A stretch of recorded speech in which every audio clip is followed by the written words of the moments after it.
July 7ರಂದು Kannada ಸಾಹಿತ್ಯ ಪರಿಷತ್ತು ದಕ್ಷಿಣ ವಲಯದ ವತಿಯಿಂದ 2ನೇ ದಾಸ ಸಾಹಿತ್ಯ ಸಮ್ಮೇಳನ ಹಮ್ಮಿಕೊಳ್ಳಲಾಗಿದೆ ಎಂದು ಕಸಾಪ ದಕ್ಷಿಣ ವಲಯ ಅಧ್ಯಕ್ಷ ಶ್ಯಾಮ್ ಸುಂದರ್ ಕುಲಕರ್ಣಿ ಅವರು ತಿಳಿಸಿದ್ದಾರೆ. ಸುದ್ದಿಗೋಷ್ಠಿ ನಡೆಸಿ ಮಾತನಾಡಿದ ಅವರು, ಜುಲೈ 7ರಂದು ಕನ್ನಡ ಸಾಹಿತ್ಯ ಪರಿಷತ್ತು ದಕ್ಷಿಣ ವಲಯದ ವತಿಯಿಂದ ನಗರದ ಸಂಗಮೇಶ್ವರ ಸಭಾಗೃಹದಲ್ಲಿ 2ನೇ ದಾಸ ಸಾಹಿತ್ಯ ಸಮ್ಮೇಳನ ಹಮ್ಮಿಕೊಳ್ಳಲಾಗಿದ್ದು, ಸಮ್ಮೇಳನ ಅಧ್ಯಕ್ಷರಾಗಿ ಡಾಕ್ಟರ್ ವಾಸುದೇವ್ ಅಗ್ನಿಹೋತ್ರಿ ಅವರನ್ನ ನೇಮಕ ಮಾಡಲಾಗಿದೆ.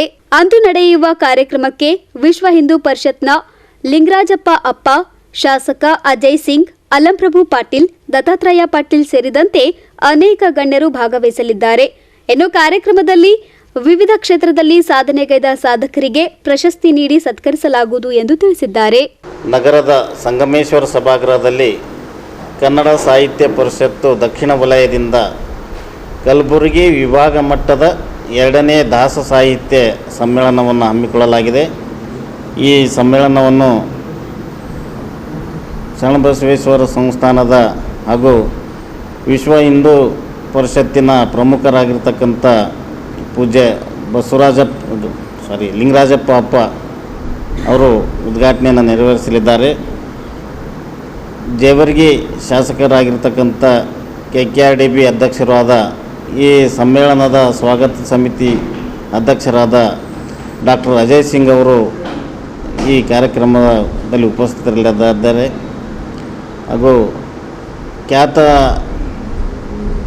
ದಾಸ ಸಾಹಿತ್ಯ ವಾಗ್ಮಿಗಳು, ದಾಸ ಸಾಹಿತ್ಯದಲ್ಲಿ ಸಾಕಷ್ಟು ಕೃಷಿಗಳನ್ನು ಮಾಡಿರ್ತಕ್ಕಂಥ ಡಾಕ್ಟರ್ ವಾಸುದೇವ್ ಅಗ್ನಿಹೋತ್ರಿ ಅವರು ಈ ಸಮ್ಮೇಳನದ ಸರ್ವಾಧ್ಯಕ್ಷರನ್ನಾಗಿ ನಾವು ಆಯ್ಕೆ ಮಾಡಿದ್ದೇವೆ. ಅವರು ಈ ಸಮ್ಮೇಳನದ ಅಧ್ಯಕ್ಷತೆಯನ್ನು ವಹಿಸಲಿದ್ದಾರೆ. ಹಾಗೂ ಕನ್ನಡ ಸಾಹಿತ್ಯ ಪರಿಷತ್ತಿನ ಜಿಲ್ಲಾ ಅಧ್ಯಕ್ಷರಾಗಿರ್ತಕ್ಕಂಥ ವಿಜಯಕುಮಾರ್ ಪಾಟೀಲ್ ತೇಗಿಲ್ತಿಪ್ಪಿಯವರು, ದಕ್ಷಿಣ ಮತಕ್ಷೇತ್ರದ ಶಾಸಕರಾದ ಅಲ್ಲಂಪ್ರಭು ಪಾಟೀಲರು ಮತ್ತು ಮಾಜಿ ಶಾಸಕರಾಗಿರ್ತಕ್ಕಂಥ ದತ್ತಾತ್ರೇಯ ಪಾಟೀಲ್ ರೇವೂರವರು ಹಾಗೂ ಖ್ಯಾತ ಉದ್ಯಮಿಗಳಾದಂಥ ಸಂಜೀವ್ ಗುಪ್ತಾ ಅವರು ಈ ಉದ್ಘಾಟನಾ ಸಮಾರಂಭದ ಮುಖ್ಯ ಅತಿಥಿಗಳಾಗಿ ಪಾಲ್ಗೊಳ್ಳಲಿದ್ದಾರೆ. ಇದೇ ಸಂದರ್ಭದಲ್ಲಿ ಕಲಬುರಗಿ ವಿಭಾಗ 7 ಜಿಲ್ಲೆಗಳ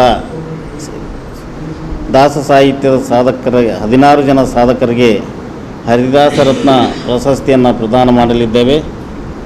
ಖ್ಯಾತ ಉದ್ಯಮಿಗಳಾಗಿರ್ತಕ್ಕಂಥ ಕೃಷ್ಣಾಜಿ ಜೋಶಿ ಅವರು ಈ ಪ್ರಶಸ್ತಿ ಪ್ರದಾನವನ್ನು ಮಾಡಲಿದ್ದಾರೆ. ಹಾಗೂ ಸಮ್ಮೇಳನದ ಸರ್ವಾಧ್ಯಕ್ಷರಾಗಿರ್ತಕ್ಕಂಥ ಡಾಕ್ಟರ್ ವಾಸುದೇವ್ ಅಗ್ನಿಹೋತ್ರಿ ಅವರು ರಚಿಸಿರ್ತಕ್ಕಂಥ ಕನ್ನಡದ ಕೃಷ್ಣ ಪುಸ್ತಕವನ್ನು ಆಕಾಶವಾಣಿಯ ನಿವೃತ್ತ ಅಧಿಕಾರಿಗಳಾಗಿರ್ತಕ್ಕಂಥ ಸದಾನಂದ ಪಿರ್ಲಾ ಅವರು ಬಿಡುಗಡೆ ಮಾಡಲಿದ್ದಾರೆ. ಈ ಉದ್ಘಾಟನೆಯ ಸಮಾರಂಭದ ನಂತರ ಅಮೃತ ಸಿಂಚನ ಅಂತ ಒಂದು ಗೋಷ್ಠಿ, ದಾಸ ಸಾಹಿತ್ಯಕ್ಕೆ ಮಹಿಳೆಯರ ಕೊಡುಗೆ ಕುರಿತು ಈ ಮಹಿಳಾ ಗೋಷ್ಠಿ ಆಯೋಜಿಸಲಾಗಿದೆ. ನಿವೃತ್ತ ಉಪನ್ಯಾಸಕಿಯಾದ ಡಾಕ್ಟರ್ ಶೈಲಜಾ ಕಪೂರ್ ಮತ್ತು ಶ್ರೀಮತಿ ರೂಪಾ ಕುಲಕರ್ಣಿ ಅವರು ಮಹಿಳಾ ದಾಸರ ಕುರಿತು ಸುದ್ದಿಗೋಷ್ಠಿಯಲ್ಲಿ ಕಸಾಪದ ಶ್ರುತಿ ಸಾಗರ್, ಧರ್ಮಣ್ಣ ಧನ್ನಿ ಸೇರಿದಂತೆ ಅನೇಕರು ಉಪಸ್ಥಿತರಿದ್ದರು. Bureau report in Gulbarga news.